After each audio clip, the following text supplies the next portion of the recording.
What an interesting invention, this camera. Basically, the camera bears witness. Yeah. Also gives importance. Because somebody does something and you put the camera there, it's like all of a sudden like, whoa, wait a second. I was just like sitting around. Like now this thing kind of all of a sudden needs to mean something, you know? The moment when the camera is turned onto a person, something happens. So the camera actually is kind of magical. What I mean by this is it calls something into the room. Now, what does it call into the room? Early on, before we used your awesome camera, there was this tiny little camcorder situation for a rehearsal upstate that I had brought into a rehearsal. We were doing like supposedly the show that was still called Long Day's Journey into Night.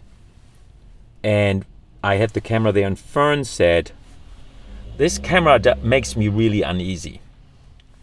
And then I walked over with the camera and said, okay, do you want to go into this? And she said, yeah.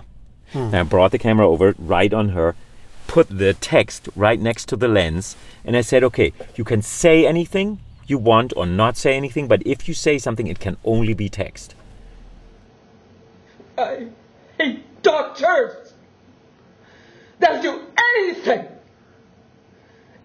to keep you coming to them. They'll sell your souls. A short clip shot on this very bad camera with like not very good audio, but I thought it was dynamite. What's worse, they'll sell yours. You never knew it till one day you find yourself in hell.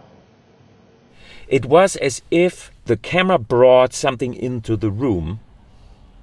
And usually we go, But if we go, okay, let's see what it is. And then, you go, so what is the camera? For Mary, it's maybe the eye that always is on her.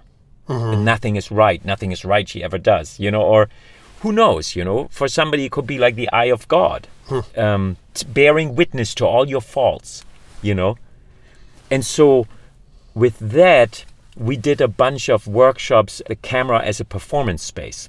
And to start with, I might think of it as a personal thing. I might go, come on, Ragnar, don't be so judgmental, and But in this proposition is I'm just going to take my heart and move it into this and go, okay, tell me more about that. This.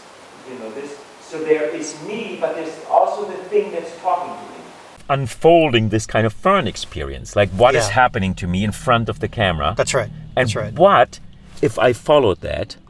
Yeah. And what if I gave that voice, through text, say, or personally? I can't do it. I can't do the cliche is too horrible to do that. I can't go there. I can't do the to be thing. Though it's the only thing that I can think of. But it's just so fucked up to do that. Wrong.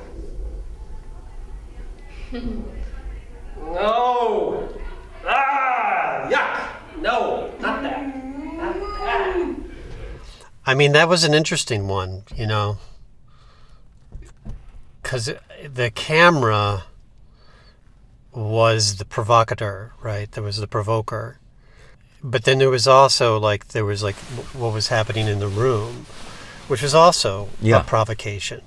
For me, was a provocation. And I remember watching that clip and going, I'm only responding to some of the provocations that I'm feeling. There were these other provocations that were in the room that I was trying to give voice to without actually saying them, using Hamlet as my proxy, as my sort of substitute. On the surface of it, it was like, oh, he's wrestling with Hamlet. And I knew, because I remember that day very vividly, that what I was wrestling with was all of these other things which I wasn't saying the words for. We've had the suicide speech. We've had a suicide speech.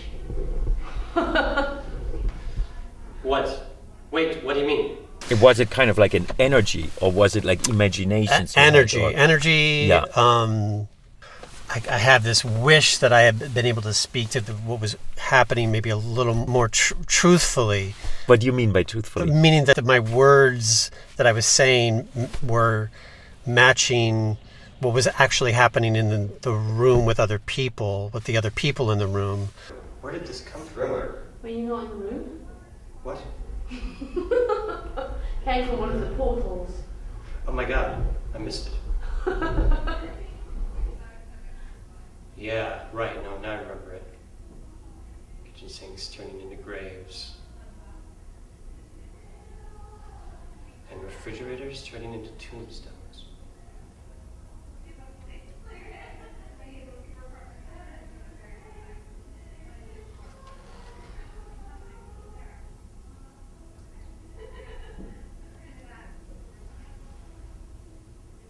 Coffee pots into skulls.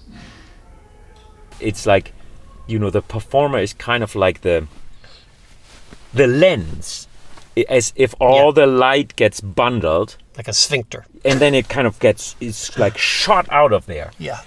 The energy that's there,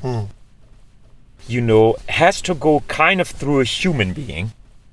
You could say a camera is just a machine. It gets you someplace, like a car. But who is traveling is the soul. So when the camera is there, the camera gets something going. Yeah. But the camera is not the thing. It's just a machine. It would be like the idea of the car is to go someplace with it. Right. The thing that excites me about this, apparently, is that when we face the camera in whatever way, there is a mysterious event that's taking place. And that event might meet us as trouble, as something that I go, I hate this. And the game is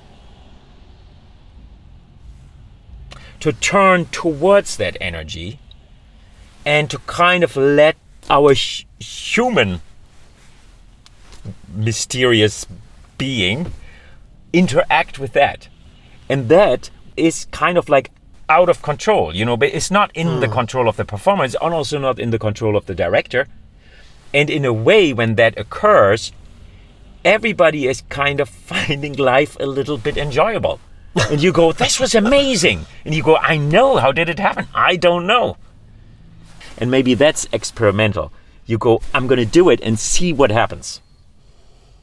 Yeah. It's like a freaking science experiment, That's except interesting. your realm is not the physical world. It's like the world of feelings, imaginations, ghosts, things you want to run away from. If you had an answer, if you knew an answer, it wouldn't be experimental. You wouldn't be trying to find out anything. You would know it already, or you would presume to know it.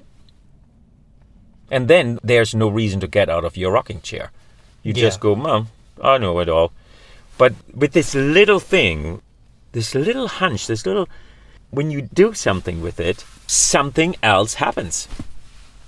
Well, it does happen when we don't prevent it from happening. Yeah.